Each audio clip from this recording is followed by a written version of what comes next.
Communications with HJM. I'm Lisa Harris-Jones. And I'm Barry Glassman. And today we have the chair of the House Judiciary Committee, Luke Clippinger. Thanks for joining us. Happy to be here. So there's a lot going on in D.C.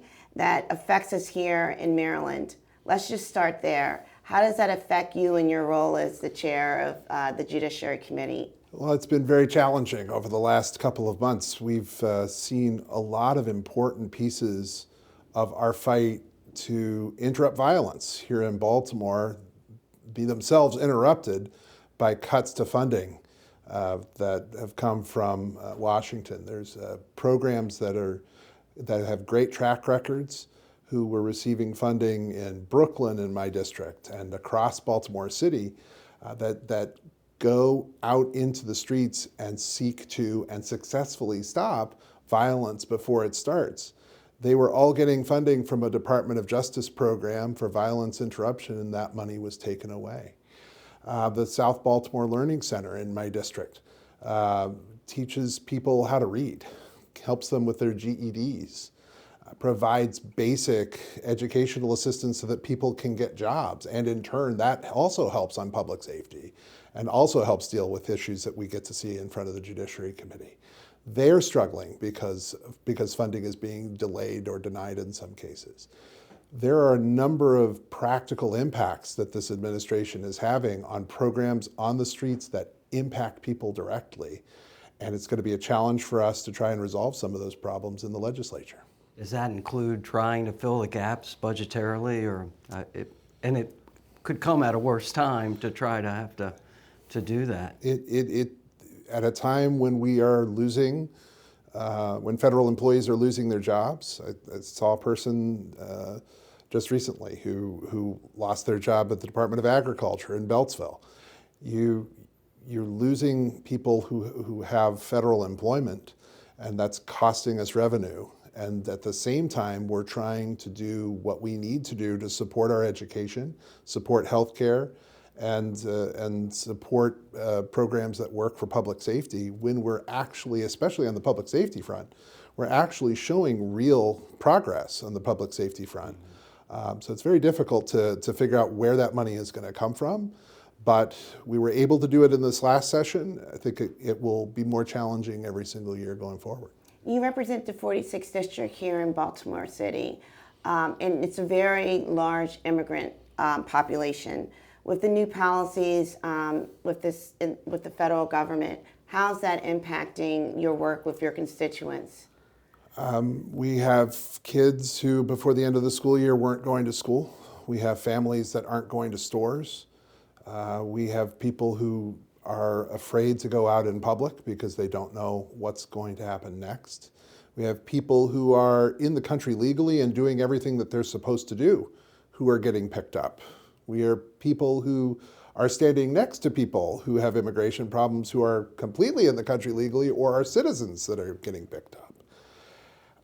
And so it's very challenging to provide some degree of hope for some of these people, particularly the ones who are doing what they've been told that what they need to do in order to have a track towards citizenship.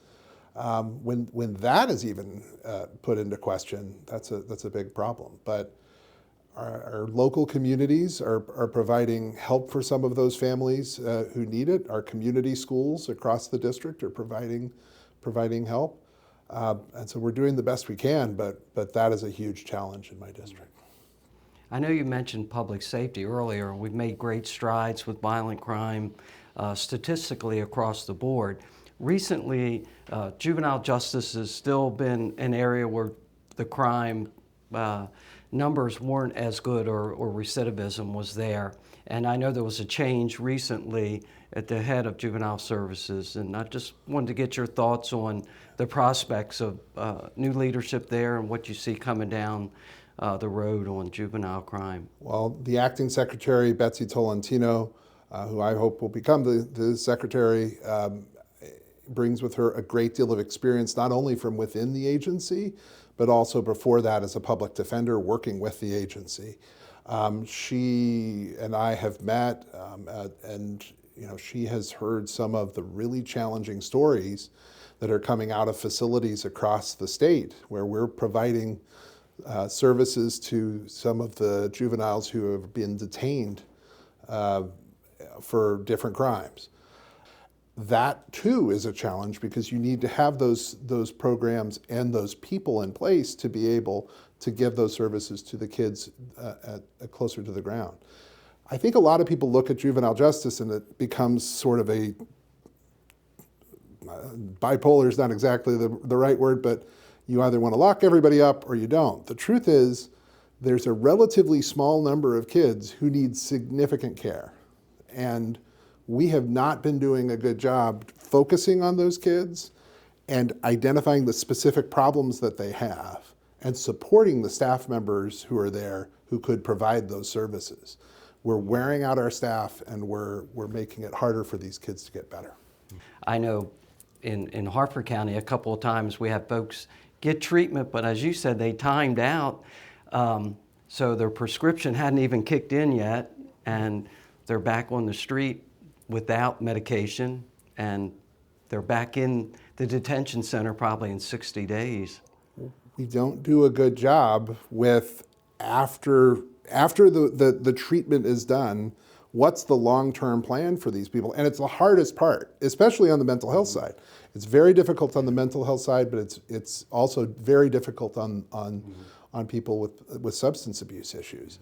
And how we deal with that could help save us money in a lot of other ways. I'm curious, what is the one thing that you enjoy about your job as chair? It's not just as chair, but as a delegate, the opportunity to really help people who are having major problems with different levels of government and being able to help with the casework that comes with this job, where people are having problems with unemployment insurance. I have a constituent having a problem with Medicaid. Lots and lots of people come to us as delegates, and when you're able to get a positive result and a positive answer, that's the big part of the reason that I ran for office in the first place. And so the ability to help a lot of people, and yes, as chair, sometimes you get to help people a little bit more, but the ability to help people is why I ran. Well, thank you for joining us. Thank you very much for having me. And thank you for joining us with Conversations with HJM.